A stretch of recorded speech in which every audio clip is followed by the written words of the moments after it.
Magandang araw, people. Ayun, update tayo sa bagyo ngayon. Kagising ko lang and di pa tayo nag-breakfast. Tinapay muna yung ating kakainin ngayon dahil walang mabilhan at bawal lumabas at masyadong maulan. Medyo kaputik din sa labas, nakakatamad lumabas. Ito, bumili muna kami ng tinapay. Ito yung ano nga tawag dito? May palaman siya na parang nyug sa loob. Nakalimutan ko yung pangalan nitong tinapay na to. Tapos bumili rin kami ito. Panligaspi tawag namin ito sa Bicol. Sarap to. Plain lang siya, wala siyang palaman. So panligaspi yung tawag namin. And yung sa labas, sobrang antaas talaga. Konting ulan pa lang yan, ganyan na agad yung tubig. Na-i-stack siya dito. Kailangan talaga magawan dito ng malaking kanal papunta doon. Sobrang kalat no. Konting ulan pa lang yan, lalo na daw pag mamayang gabi and bukas, Miyerkules, mas malakas daw yung ulan and mas malakas na hangin. Ngayon medyo mahangin-hangin pa lang and medyo maulan-ulan. Pero ganyan na agad yung makikita mo sa labas. Kaya nakatamad lumabas. Maliligo pala ako kasi baka mawala ng kuryente, mawala ng tubig, hindi tayo makakaligo. Ay, yung picture na yan, si Lolo at Lola yan. Lolo at Lola. Yan. Tapos ito, kapatid yata ng Lolo-Lola namin. Hindi ko na maalala. So, maliligo ako kasi mamaya mawawala ng tubig or lalabo yung tubig tapos mawawala ng kuryente. Mag-charge na rin ako. And bago ako maligo, magsha-shoutout muna ako dahil ang dami na nagpapa-shoutout ng mga nanonood sa atin. Thank you so much sa inyong lahat guys na walang sawa talagang nanonood at sumusuporta, no? Kahit kung ano-ano lang yung binablog ko dito. Nandito yung mga bata kaya maingay masyado. At hindi ko alam dun sa comment box ko guys. Lagi talagang nawawala yung comment. I-on ko siya. Pagka in-upload ko siya, naka-on naman siya. Tapos syempre gabi ako nag-upload, 8 o'clock ng gabi. And then, matutulog na ako niyan kasi sobrang antok na ako niyan, mga alas 9. Ganyan. Antok na ako niyan. Hi, mama. Ayan. So, ang ginagawa ko, pag nag-upload ako ng gabi, 8 o'clock dito sa Pilipinas, naka-on na siya, may comment siya. Tapos, natutulog na ako mga alas 9. Paggising ko niyan, mga alas 10, nagigising ako, gawa ng ubo ko, hindi ako makakatulog, kakaubo. Titingnan ko yan, naka-off na naman yung comment box niya. So, hindi ko alam kung bakit. Tapos, natulog ulit ako. Paggising ko, naka-off na naman. Kada gising ko, ino-on ko yung comment box, guys. So, pasensya na kayo kung hindi kayo makamu-comment. Pasensya na kayo kung hindi kayo makakomment. Yung iba nagme-message na sa akin sa Facebook page ko. Joanna Pot Vlogs din yung Facebook page ko, guys. At saka Instagram ko, yun din yung pangalan ko. Ito rin, Joanna Pot Vlogs. Nakakainis talaga. Pasensya na talaga kayo. Hindi ko alam kay YouTube. Wala na nga ako masyadong bata, diba? Sa vlog ko. Hindi, iniiwasan ko na makasama sila yung mga bata. Kasi nga baka doon, dahil doon. Pero, inayos ko naman yung settings ko. Kasi may bagong update ngayon sa YouTube. Inayos ko naman yung settings ko. Pero ganun pa din. Nag-go-off pa rin siya ng kusa. Si Papa. Birthday shout out kay Gidit Bautista. Happy birthday po. Thank you so much sa panonood mo. Ayan, birthday niya December 3. Thank you so much at happy birthday po. Wish you good health and be happy always. Ayan, God bless. And shout out din kay Gilbert Minjola na nag-PPM sa akin sa Messenger lagi. At shout out din kay Ko Jenny, John Vincent Bindiola, Christine May Mayuga, kay Ate Maria Connie Madelo, kay Kuya Nodge Vlog, kay Chadelines Vlog, Filipina-American Vlog, Miss D. Gilasio. Ayan, Jerry Codisal, thank you sa panonood po. Kuraching Vlog, kay Smiley Vel, shoutout sa channel ni Smiley Vel. Ayan, kung gusto niyo manood din sa kanya, Smiley Vel, search niyo na lang yung channel niya. Kay Amali Isoma, kay Irish TV Vlogs, at Michelle Briones. Ayan, shoutout sa inyong lahat at sa mga nagpapa-shoutout pa na nakalimutan ko, pasensya na kayo guys. Ayun, yun lang yung nailista ko ngayon. And ang isusulat nyo pag nagpapa-shoutout kayo, yung shoutout mismo, yung shoutout. Magkakahiwalay shout tapos space out. Kasi sinesearch ko yan sa comment box. And then yung lumalabas lang doon, yun lang yung sinusulat ko dito na maisha-shoutout natin. Kasi isa lang yung phone ko ngayon. Wala na yung isang phone ko, binigay ko na sa kapatid ko. So, isa na lang yung ginagamit ko ngayon. Kaya, ayun, ito lang yung naisulat ko. And, hindi naman pwede na nagbablog ako. Hindi ko makikita sa cellphone ko yung mga nagpapa-shoutout. Kaya, dito ko na siya sinusulat. Tapos, ayun, lumalakas na naman yung ulan ngayon. Handa-handa na para mamaya sa bagyo. Mamaya daw ng gabi or Martes ng umaga daw yung malakas yung ulan hanggang Miyerkules. Tapos papalagyan ko na rin ng plywood yung bintana nga ng bahay. Mamaya lalagyan ng kapatid ko kasi baka daw tamaan ng kahoy or ng lumilipad na bagay. Tapos mabasag yung salamin, ganyan. Hindi ko alam kung anong pagkain namin ngayon. Anong ulam? Nag-iisip pa ng ulam. Mamaya favorite nila ang itlog. Grabe, puro itlog to mga to. Mabubuhay yata to mga itlog lang lagi ang ulam. Grabe, wala kang makukuha pag puro itlog. Dapat may gulay kayong kinakain. Nag-iisip tayo kung anong pagkain. Ay, maliligo muna ako kasi baka hindi tayo makaligo ng ilang araw gawa ng mawawala ng tubig. Lalabo yung tubig, tapos walang kuryente. Tapos malamig, syempre nakakatamad maligo. Kaya maligo muna ako and mamaya ulit tayo. Kakainis guys. Naiwan ko to dito sa taas pa naman, lagay ng sapatos. Kinabukasan, ganito na oh. Sira na yung sapatos ko. Nawala na yung ano niya sa loob. Kinain ng aso. Nakakainis. Bakit pinagtripan to ng ano? Pinagtripan ng aso oh. Yun na lang kaya sapatos ko, iisa lang. Tapos ano na to, 4 years na din to. Kasi yung unang abroad ko, ito yung binili ko. Wala na. Ay, talaga. Malaking aso na nag-trip nito guys, yung nasa labas. Nakawala kasi sa tali. Kaasar. Ayan na, nagsimula na naman ang ulan at hangin. Buti nga, naputol na tong punong to eh, oh. Ay, ayan na. Kita nyo yung mga bahay doon. Nilagyan na nila ng ano. Nilagyan na ng mga, ayun oh, yan. Nilagyan nila ng dahon ng nyog para hindi ilipad yung bubong nila na anahaw ba yan? Hindi. Ewan ko anong tawag dyan. Basta nilagyan na, pinatungan na nila. Tapos yung iba binigyan na ng pabigat yung bubong. Katulad ng mga bato o kaya semento nilagyan ng pabigat kasi mahangin daw. Sobrang lakas ng hangin mamaya. And ngayon, ayan na nga ang ulan. Wala nang tigil. Na may kasamang hangin na. Nakataas ko lang maligo. Hello, boy. Hoy, sipon ka. Nag-aasikaso na dito ng mga lalaki. Nag-aayos ng mga bahay-bahay para sa darating na ulan. Tingnan natin yung sa kapitbahay. Ito yung mga pinuno na mangga. Pinutol na mangga. Nilagay dito para, dito kasi yung parang lutuan ng kahoy dito. Ayan, dito kami nagluluto ng kahoy-kahoy. Tapos nilagay doon yung mga puno ng, yung mga sanga ng mangga. Kasi pag natuyo siya, pwede siyang panggatong. And nagpo-proning sila, pinutol yung mga sanga-sanga ng kahoy para halimbawa humangin ng malakas, hindi tutumba yung buong puno. Kumbaga, sasabay lang sila dun sa hangin. Kaya nagpo-proning sila, pinuputol yung mga dahon-dahon. Pati yung mga saging.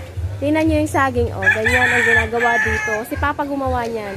Ganyan yung ginagawa para hindi matumba yung saging. Kumbaga, kasi wala siyang dahon. Yung dahon kasi pag nadala siya ng hangin na malakas, makakasama yung katawan ng saging. Kaya ayun, punta tayo dito sa bahay ng kapatid ko. May inaayos din sila dito na yung mga bubong-bubong nila nilalagyan ng kung anek-anek. Itong bahay na to sayang oh. Maganda pa sana to.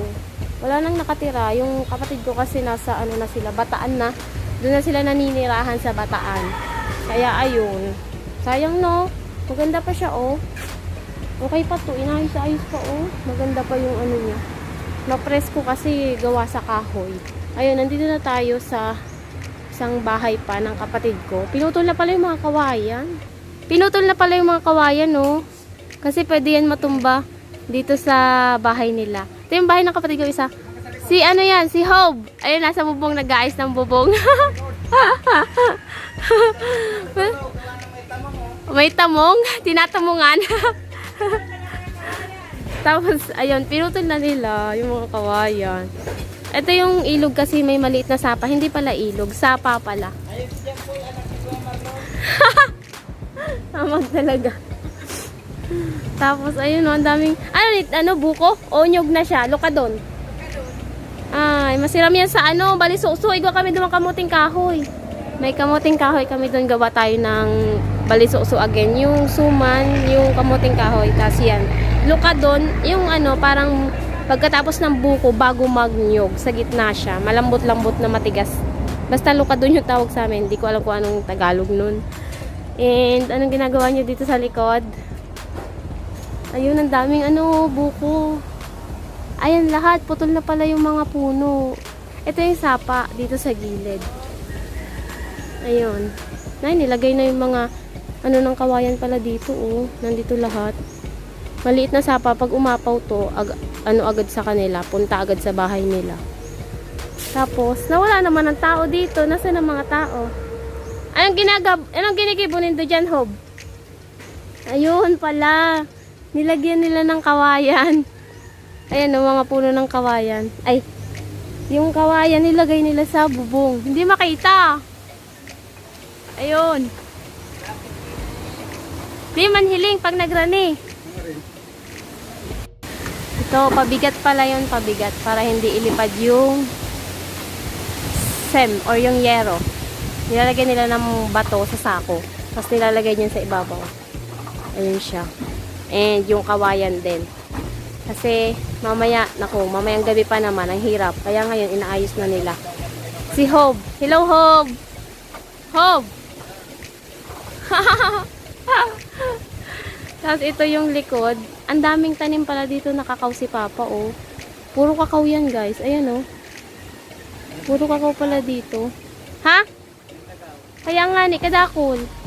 Lahat pala to kakao, guys. At saka kamoting kahoy, pili, niyog, saging.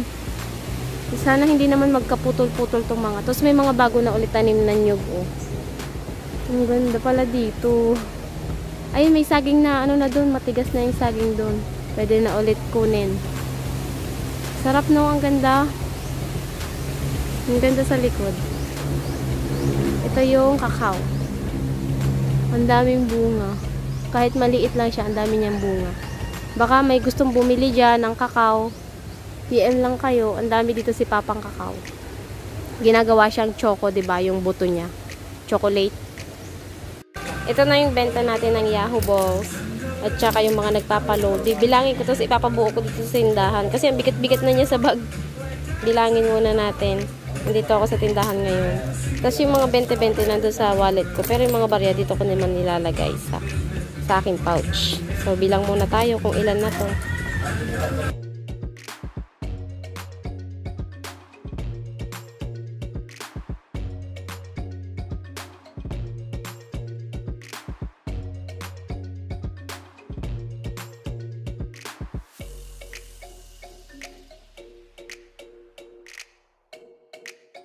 So, ito na yung benta natin. 10, 20, 30, 40, 50, 60, 70, 80, 90, 100. 1, 2, 3, 4, 5, 6, 7, 8, 9, 10, 200, 225, 26, 27, 227 yung benta natin sa Yahoo Balls. So, ayun na siya. Papabuo natin yan dito sa tindahan. 227. Tapos, yung puhunan ko is 75.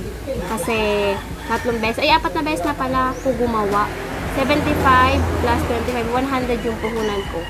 Tapos, yung iba, nabenta kasi nagamit ko rin sa pang-service sa load. So, ito na lang yung barya niya. So, nandun yung mga 20-20, ganyan. So, ito na lang yung mga barya na papabuo natin dito sa tindahan. 227, tama ba? 226 at 27. Tapos na kami mag-lunch. Ang ulam namin ay sitaw na may tokwa. Sarap ng tokwa. Adobo yan, sitaw na adobo na ang panlagay ay tokwa. Hindi ko na na-video kasi yung bayaw ko yung nagluto.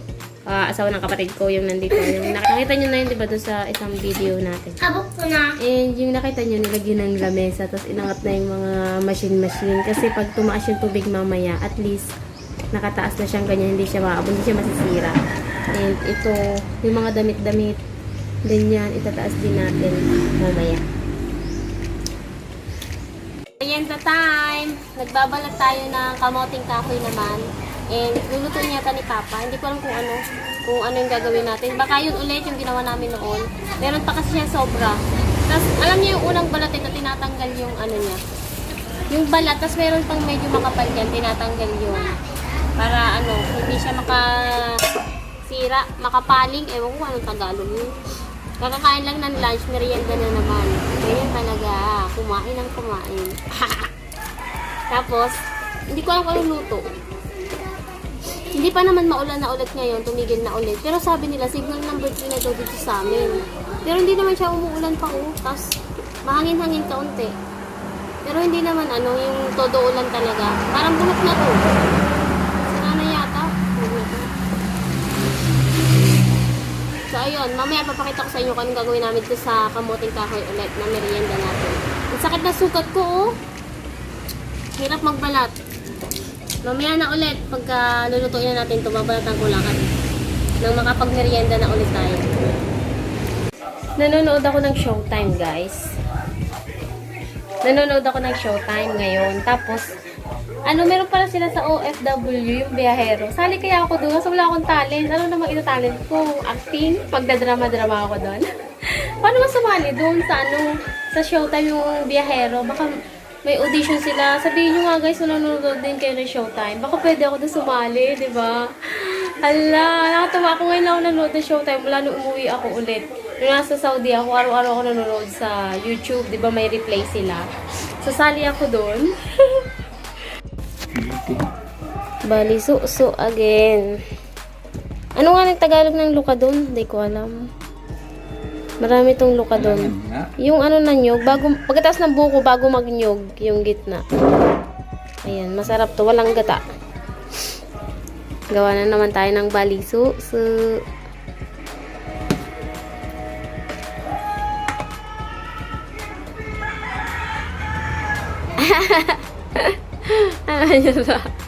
May labot yan sa tahaw. Dat mayang labot.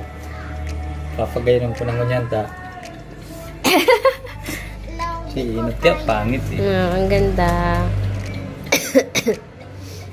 Papaganda. Kada akong laman.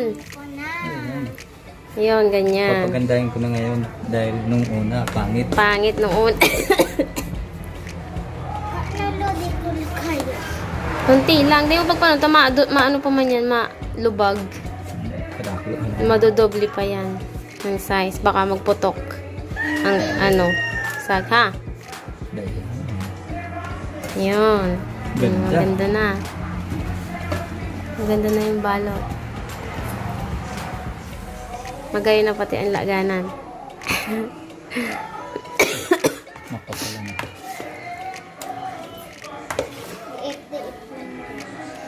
Kada, cool.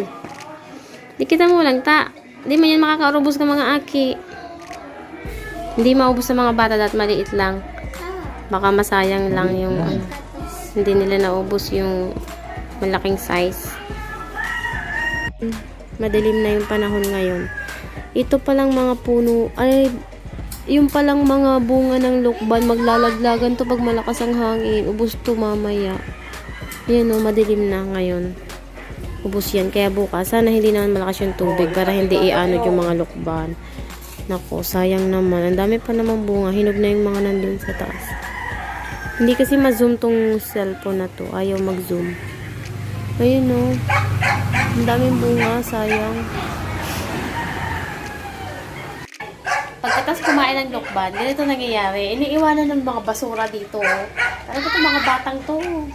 Ang hirap, hindi sila masanay na pagkakain, iligpit man lang yung makainan. Talagang, asang-asa na sa'yo eh. Talaga, dami po, kalat ng lukban dito. And yung ating niluluto, malapit na rin ang mga tapos. Ayan na siya. Dito siya. Sabi ni Papa, 40 minutes daw to na mahinang apoy. Pero maya-maya luto na to, kainin na rin natin. Same din naman nung Pero mas masarap to kasi meron siyang yung tinatawag nga na lukadon. Na, kalimutan ko talaga yung Tagalog niya, kakainis. Yun, yung vlog natin today.